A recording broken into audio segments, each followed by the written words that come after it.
Self-talk and visualization are the two keys to my success. I believed for that last 19 miles, I was indestructible. Because I took myself in that chair, crapping up my back, peeing blood down my leg, shin splints, stress fractures. I use all that for motivation versus negativity. I use it for motivation. I said to myself, who on this fucking earth would still be going right now? You are.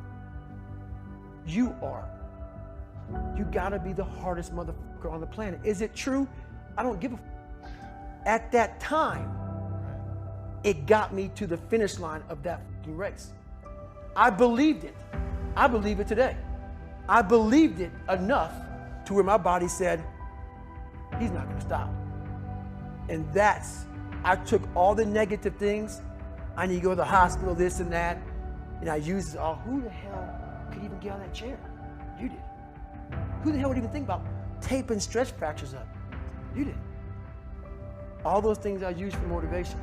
When you really sit back at your life and you are in that dark room and you're looking at where you started from and you tell yourself, God, dog, man, my mom is this way, my stepdad got murdered, my dad beat the shit out of me, I can't read and write to save my fucking soul, I've lied about it to everybody, I've cheated on all these tests. My God, man.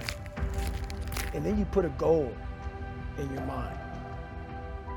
How are you gonna feel, man, when you accomplish this goal coming from that? Coming from the fucking hell you came from. A lot of people start from a good starting point. They have a good foundation. What if you can surpass all of these motherfuckers? What if everybody who was way up here started up here, and you started with no legs. You had to grow legs to even start walking, and then crawling, and then running, and then you start passing people with all this given to them. I had to use all this negative shit that was making me weak and horrible as a person. I had to use this as the power that now fueled me. I had to flip it on its head and say, hold up, this might be exactly what I need. The darkness is exactly what I need. It's how you look at the situation. These are the facts. It's already like a slow motion. Your problems in your past aren't on anybody else's agenda. Not really. You may have a few people in your inner circle who care about what you're going through, but for the most part, no one gives a shit because they're dealing with their own issues and focused on their own lives. I learned that the hard way. On our drive from Buffalo to 117 South McGuire Street in Brazil, Indiana, when I was 8 years old, I assumed I was going to walk into the biggest pity party of all time. I expected balloons, cake, ice cream, and big warm hugs. Instead, it was as if all the pain and terror never happened. Sergeant Jack didn't deal in pity. He was out to harden my shell, and that's exactly what he did. Pity is a soothing balm that turns toxic. At first, when your family and friends commiserate with you and validate the reasons you have for grumbling about your circumstances, it lands like sympathy. But the more comfort pity brings you, the more external validation you'll crave, and the less independent you will become, which will make it that much more difficult for you to gain any traction in life. That's the vicious cycle of pity. It saps self-esteem and inner strength, which makes it harder to succeed. And with each subsequent failure, you will be more tempted to pity yourself. Look, I get it. Life isn't fair or easy. A lot of us are doing a job that we don't want to do. We feel we are above the tasks coming our way, and that the world or the fates have sentenced us to live in a box we don't belong in. When I was a night shift security guard at a local hospital, I felt that work was beneath me. So I showed up every night with a voice in my head screaming, I don't want to be here. And that infected everything about my life. I ate my feelings, blew up, and slipped into a deep depression. I wanted a different life, but my shitty attitude made it impossible to create one. Every minute you spend feeling sorry for yourself is another minute not getting better. Another morning you miss at the gym. Another evening wasted without studying. Another day burned when you didn't make any progress towards your dreams, ambitions, and deepest ones you've had in your head and heart your entire life. Every minute you spend feeling sorry for yourself is another minute spent in the dungeon thinking about what you lost or the opportunities that have been snatched away or squandered, which inevitably leads to the Great Depression. When you are depressed, you are likely to believe that nobody understands you or your plight. I used to think that way, but when Sergeant Jack banged that trash can lid inches from my ear in the morning, he was telling me I wasn't the only little boy who got whipped or suffered from toxic stress. Sometimes the emotions we feel are a product of a fucked up past. Sometimes we just don't want to get up at 5 a.m. and do hours of chores before school because it sucks. Sergeant Jack expected me to perform no matter what I'd been through or what time it was. In response, my feelings got hurt. I stalled getting out of bed until the last possible moment and half-assed my way through my morning as part of a mindless, mopey rebellion. He didn't give a rat's ass. That grass still needed to be cut. The leaves needed to be raked, and the weeds needed to be pulled. No matter how much I belly ached, this work needed to get done, and it would get done by me. My feelings were costing me a ton of time because no matter how I felt, there was a task in front of me, and that's all that mattered in the present moment. The only thing that ever matters is the present moment. Yet too many people let their depression or regret hijack their day. They let their feelings about the past hijack their lives. Perhaps their fiance left them at the altar or they got fired without cause. Guess what? One day, they will pan back and realize that nobody fucking cared about any of that but them. I don't care what you've been through.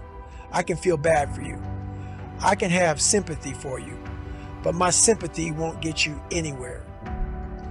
When I was a young, damaged kid, feeling sorry for myself didn't help me. What helped was cleaning those white walls right the first time. We cannot get time back, so we must be minute hoarders. The earlier I get up, the more I do. The less time I stay in pity party, feel sorry for myself land, the stronger I become and the more daylight I see between me and everyone else. When you separate yourself from the pack by cultivating the values and priorities that lead to greatness, mountains of adversity and hardship become speed bumps, and that makes it easier to adapt to the road ahead and build a new life since a sad and When I went to live with Sergeant Jack, I was forced to adapt extremely fast. Everyone was hard on me, but I came out of all that with lessons learned stuck with me. Those who learn to adapt, survive, and thrive. Don't feel sorry for yourself. Get strategic. Attack the problem. When you adapt, you will begin to see everything that comes your way as a stepping stone on your progression toward a higher plane. High-paying, esteemed jobs are generally not entry-level. You have to start somewhere, but most people see the thankless tasks that must be completed in order to advance as burdens instead of opportunities. That makes it impossible for them to learn. You've got to find a lesson in every shitty task or low-wage job. That requires humility. I wasn't humble enough to appreciate my experience and security, so my attitude was foul as f***.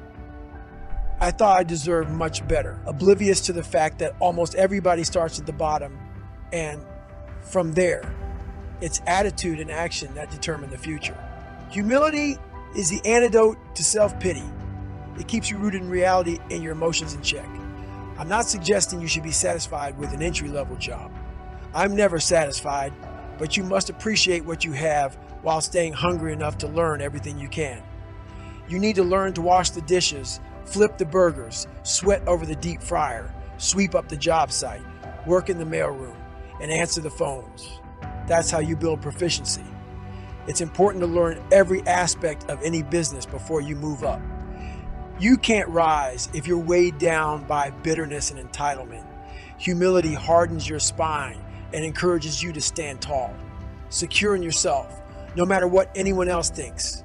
And that has tremendous value. I once heard a story about a master sergeant in the Army named William Crawford that exemplifies the power of humility. He retired in 1967 and took a job as a janitor at the Air Force Academy in Colorado Springs. The cadets he cleaned up after paid him little mind, in part because he was reportedly painfully shy, but also because these cadets were elite students on an officer track, and Master Sergeant Crawford was just a janitor, or so they thought. They had no clue that he was also a war hero.